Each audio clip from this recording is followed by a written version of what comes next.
Everyone, Sam with Sam's on Fire here. I want to show you a quick Gmail Plus hack. So a couple requirements. One is this requires you to have a Gmail account, and that's an @gmail.com. I have two separate things. One is I have the Google Suite, which makes a lot of sense for me from my business perspective. But for my personal stuff, I just have the samandmedina@gmail.com. So the Plus hack allows me to make a very quick filtering system. And what it does is it allows me, when I sign up for things, if an email address is required, I can immediately think, where do I want to categorize this? So, for instance, all of my races, I will put Sam in Medina plus race at gmail.com. So Gmail doesn't read anything after the plus for the purpose of getting it to your email address. Everything will arrive as long as the before plus sign equals the email address. It's the after part that's a simplification for me to use for filtering. So I have vendors, race, marketing, all kinds of different things, family. So when I'm signing up, let's say if I was signing up for a discount program, I could name that whatever I wanted. And I'm going to show you exactly how it works and why it makes it so much more simple. I receive between 300 and 400 emails on a daily basis. So I have to have a system that makes me more efficient. So here's how it works. Let's say that we're going to pretend I don't have any account whatsoever right now or any filtering system on my private email. And this is from my commercial email. So I'm going to send it to myself. And let's say I wanted to sign up right now. We'll say, let's think about, we'll call it Medina because I do a lot of Medina events. I don't have this. So Sam Medina plus Medina at gmail.com. Oops. So again, what Gmail is reading for the delivery purposes is everything before the plus sign and the at and after. So this plus Medina is simply for the identification for filtering purposes. So I'm going to call this, we'll call it Gmail plus test. And I'll just say 1, 2, 3 here, and I'm going to send.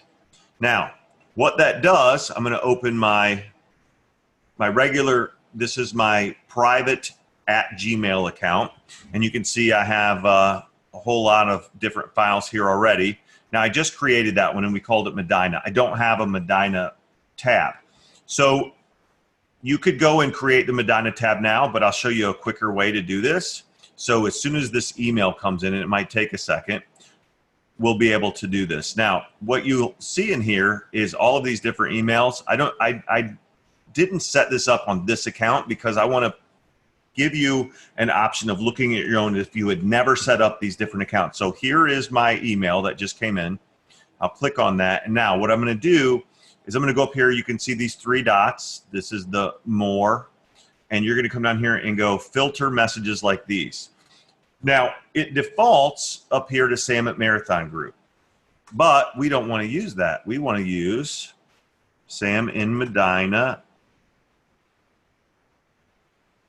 plus Medina at gmail.com. So any of those emails that come in, and like I said, I wanted to name this one, let's say the Medina one, but if I wanted to do races or I wanted to have vendors or marketing or discounts or whatever it may be, family, if you're going to give your family an email address, give them a plus address if you want it to be filtered that way. The reason I do this is I'll show you in just a second. I don't like to throw emails away, but I'd like to categorize them where I could find them. Boy Scouts, I see some things in here. I could have things, if I gave everyone in my Boy Scout group this specific plus Boy Scouts, then it would filter this. So you can do it just like this. And then you're going to hit Create Filter, and you're going to hit Apply the Label. Now here is, if you already have a label that you've started, you could add it to any one of these labels down here, but we're going to say New Label. And we're going to say Medina. I always like to keep them the same. Whatever I named it after the plus, I want to name the label that because it makes sense. So, and then I could go further and I could nest the label under a parent label, builders, buyers, sellers, leads, whatever I want. But I'm going to leave that alone. Just know that you have that option. And I'm going to hit Create.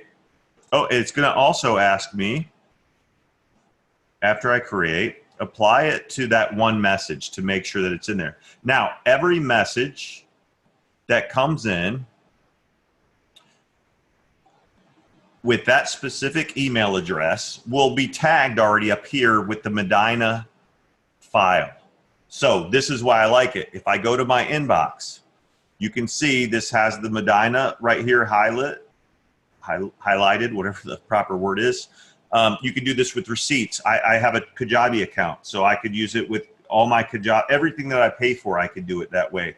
So that for tax purposes, I really utilize this a lot for tax purposes. So now I know that anything that has that plus and it's the Medina, all I have to do is I could easily go up here and hit archive.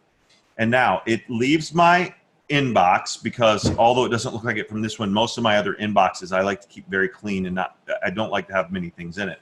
So now if I do that, I could come down here to my Medina file that I just created and I can find that email at any time.